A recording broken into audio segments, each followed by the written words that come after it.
আসসালামু আলাইকুম। Crown cement সকালের খবরে আমন্ত্রণ জানাচ্ছি আমি মোহাম্মদ ইফতেখার। জুলাই অভ্যুত্থান দমনে রাজধানীর রামপুরায় ২৮ জনকে হত্যার ঘটনায় দায়ের করা মামলায় আজ ২ সেনা কর্মকর্তাকে হাজির করা হচ্ছে আন্তর্জাতিক অপরাধ ট্রাইব্যুনালে। এ সম্পর্কে আরও জানাতে সেখান থেকে যুক্ত হচ্ছেন আমাদের সিনিয়র করেসপন্ডেন্ট তামজিদ সুমন। তামজিদ, আসামিদের কি ট্রাইব্যুনালে হাজির করা হয়েছে আর কি তথ্য আছে আপনার কাছে?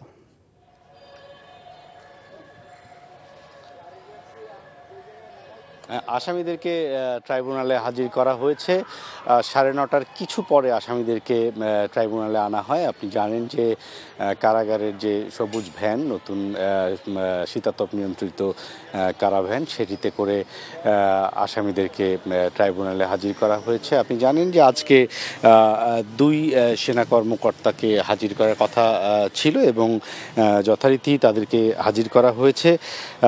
আমি যদি একটু বলি যে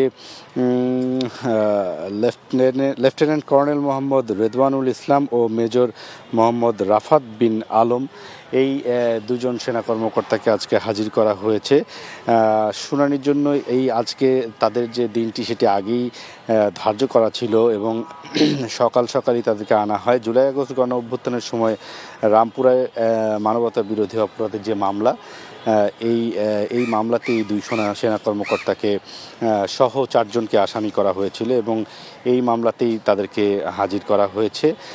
মামলার যে শুনানির দিনটা হবে সেটা আগেই নির্ধারণ করা ছিল। ২৬ অক্টোবর যেই ট্রাইব্যুনাল ১-এ তাদেরকে হাজির করা হয়েছিল। আপনি জানেন এর আগেও যে গতকালকে যে ১৩ সেনা কর্মকর্তাকে হাজির করা হয়েছিল তাদের সহ এই ২৬ অক্টোবরে এই ২ সেনা কর্মকর্তাকেও হাজির করা হয়েছিল এবং এই ২ সেনা কর্মকর্তার জন্য ১৮ এবং ১৯ জুলাই যে ২৮ জনকে হত্যার অভিযোগ আনা হয়েছে মানবতা বিরোধী মামলায়, সেই অভিযোগে আসলে তাদেরকে আজকে হাজির করা হয়েছে।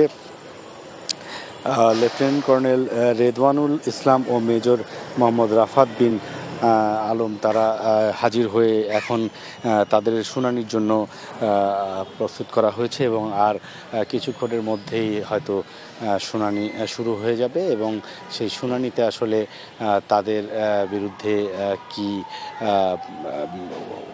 হাজির করা হয়, উপস্থাপন করা হয়, সেটি আমরা বুঝতে পারবো শুনানি শেষ হলে। তো সব মিলে কিছুক্ষণের মধ্যেই শুনানি শেষ হবে এবং পরবর্তীতে আমরা শুনানিতে কি পাবো সেটি নিশ্চয়ই দর্শকদেরকে জানাতে পারবো। জানছিলাম ট্রাইব্যুনালে চলমান জুলাই আগস্ট হত্যা মামলার সম্পর্কে। জরুরি স্বাস্থ্য পরীক্ষার জন্য বিএনপি চেয়ারপারসন বেগম খালেদা জিয়া এভারকেয়ার হাসপাতালে ভর্তি হয়েছেন। বেগম খালেদা জিয়ার বিষয়ে উৎকণ্ঠার কিছু নেই জানিয়ে তার ব্যক্তিগত ডাক্তার AZM জাহিদ হোসেন বলেন, পরীক্ষা নিরীক্ষার উপর নির্ভর করবে তিনি কতদিন হাসপাতালে থাকবেন। রোববার রাতে সাংবাদিকদের ডাক্তার জাহিদ এসব কথা বলেন। এর আগে সন্ধ্যায় গুলশান ফিরোজের বাসা থেকে এভারকেয়ার হাসপাতালে নেওয়া হয় সাবেক প্রধানমন্ত্রীকে। খালেদা জিয়াকে মেডিকেল বোর্ডের পরামর্শে হাসপাতালে ভর্তি করা হয়। গত জানুয়ারিতে উন্নত চিকিৎসার জন্য লন্ডন গিয়েছিলেন তিনি। সেখানে ১১৭ দিন অবস্থান শেষে ৬ মে দেশে ফেরেন।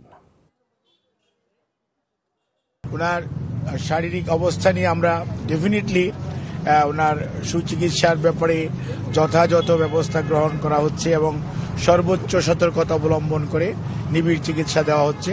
বাট এটাতে অত্যন্ত উৎকণ্ঠিত হওয়ার কোনো বিষয় বলে আমরা মনে করছি না। আমরা মনে করছি যে ওনার চিকিৎসাটা যদি এখন যেভাবে শুরু হয়েছে আজকে আলহামদুলিল্লাহ, এটা যদি আগামী ১২ ঘন্টা, যেটি বললেন প্রফেসর এফএম সিদ্দিকী সাহেব, মেডিকেল বোর্ডের তত্ত্বাবধানে ওনারা আবার বসার পর পরবর্তীতে ওনার স্বাস্থ্যের অবস্থার উপর পর্যবেক্ষণ করে কী ধরনের চিকিৎসার পরিবর্তন আনা যায় সে অনুযায়ী ব্যবস্থা নেবেন।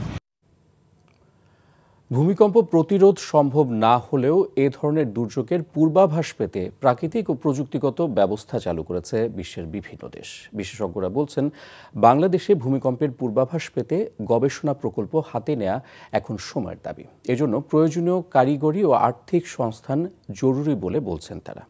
চট্টগ্রাম থেকে শামসুল হক হায়দুরীর পাঠানো রিপোর্ট, ক্যামেরায় ছিলেন এনামুল হক। বাংলাদেশের ভূগর্ভে 5টি ফল্ট লাইন সক্রিয়, যার 2টি ঢাকার কাছাকাছি আর 3টি বাংলাদেশ, মিয়ানমার ও ভারত সীমান্ত জুড়ে বিস্তৃত। এসব ফল্ট লাইন থেকে যে কোনো মুহূর্তে বড় ধরনের ভূমিকম্প সৃষ্টি হতে পারে রিক্টার স্কেলে, যার মাত্রা হতে পারে 7 থেকে 8.5 পর্যন্ত। সম্ভাব্য এই ধরনের মহাবিপর্যয় রোধ করা না গেলেও ভূমিকম্পের পূর্বাভাস পাওয়ার উদ্যোগ নেওয়া যেতে পারে বলে জানান এই গবেষক।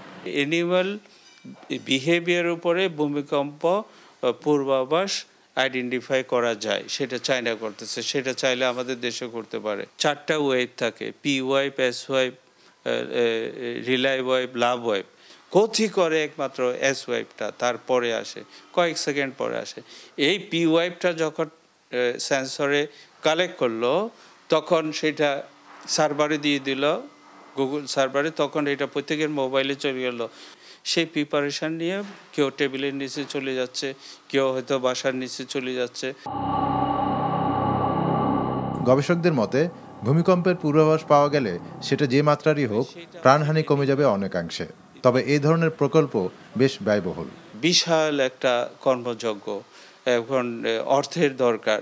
তো সেটা আমি কি অ্যানিম্যাল বিহেভিয়ারে যাব না আমি ওইটাতে যাব? সেই জন্য প্রকৌশল বিশ্ববিদ্যালয়গুলো, সায়েন্স অ্যান্ড টেকনোলজি বিশ্ববিদ্যালয়গুলো এই দুটো এক্সাম্পল নিয়ে তারা অনতিবিলম্বে গবেষণা শুরু করতে পারে।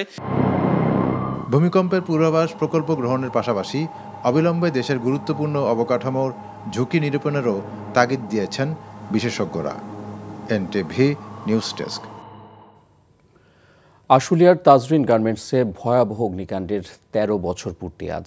সেদিনের ভয়াবহ অগ্নিকাণ্ডে প্রাণ হারান 117 জন শ্রমিক। বছরের পর বছর পেরিয়ে গেলেও মেলেনি ক্ষতিপূরণ, নিশ্চিত হয়নি ভুক্তভোগী শ্রমিকদের চিকিৎসা এবং পুনর্বাসন। আরও জানাচ্ছেন জাহিদুর রহমান। অভিশপ্ত তাজরিন ফ্যাশনে পরিচ্ছন্নতা কর্মী ছিলেন আঞ্জু বেগম। সচ্ছল জীবনের আশায় রংপুরের মিঠাপুকুর থেকে এসেছিলেন সাভারের আশুলিয়ায়। কাজ নিয়েছিলেন তাজরিন ফ্যাশনে। ভাগ্যক্রমে মৃত্যুর দুয়ার থেকে ফিরে এলেও দগদগে পোড়া ক্ষত নিয়ে বেঁচে থাকা আঞ্জু বেগমকে এখনও তাড়া করে ফেরে সেই দিনের সেই বিভীষিকাময় মুহূর্ত। এই কষ্ট কর্ম তোর কেউ নাই, কাক যা দানামো কার গাছের তলে যাচ্ছে আদর্ম। আঞ্জু বেগম একাই নন, সেই দুর্ঘটনা থেকে বেঁচে ফেরা অনেক শ্রমিকের জীবন আরও যন্ত্রণার, আরও কষ্টের। দুর্ঘটনার পর জরিনা আক্তারকে ছেড়ে গেছেন স্বামী, 2 সন্তান নিয়ে জীবন সংগ্রামের মুখোমুখি এই নারী। অসহায় এইসব শ্রমিকদের খবর কেউ রাখেনি। যাতে লাস্টুক দেখতে পারে এতটুকু আশা করে আমি লাভ দিয়ে পড়ছি। 11 দিন ট্রমা সেন্টার আমার জ্ঞান ফিরে। প্রথম তো আগুন লাগাইছি দেলোয়ার সাপ। সুচিকিৎসা আর পুনর্বাসনের অপেক্ষায় থাকা শ্রমিকদের অনেকেই আজ বেঁচে নেই। ক্ষতিপূরণের আশায় থাকা অনেকেই জীবনযুদ্ধে টিকতে না পেরে ফিরে গেছেন গ্রামে। দাবি উঠেছে তাজরিন দুর্ঘটনায় শ্রমিকদের ক্ষতিপূরণ ও দোষীদের দৃষ্টান্তমূলক শাস্তি। বিগত সরকার আমরা দেখলাম যে বিচার এবং ক্ষতিপূরণ, পুনর্বাসন কোনোটাই আসলে করেনি। যে এই সরকার আশ্বাস দেওয়ার পরেও 2 বছর প্রায় হয়ে গেল, কিন্তু আমরা সেই ধরনের কোনো উদ্যোগ আমরা দেখছি। সাভারের আশুলিয়ার নিশ্চিন্তপুর এলাকায় 2012 সালের 24 নভেম্বর তাজরিন ফ্যাশন লিমিটেডে অগ্নিকাণ্ডে 117 জন শ্রমিক প্রাণ হারান। আহত হয়েছিলেন অন্তত 2 শতাধিক। 58টি মরদেহ শনাক্ত হলেও হতভাগ্য অবশিষ্টদের অজ্ঞাতনামা হিসেবেই চিরদিনের জন্য ঠাঁই হয়েছে রাজধানীর জুরাইন কবরস্থানে। Zahidur Rahman, NTV news, Savar, Dhaka. সকালের খবর এটুকুই। এই খবরের ভিডিও সহ আপডেট জানতে ভিজিট করুন এনটিভি অনলাইন www.ntvbd.com। এছাড়াও এনটিভির জনপ্রিয় সব অনুষ্ঠান ও খবরের আপডেট জানতে ভিজিট করুন আমাদের ইউটিউব ও ভেরিফাইড ফেসবুক পেজ। 12টার মধ্যাহ্নের খবর দেখার আমন্ত্রণ রইল। ধন্যবাদ সবাইকে।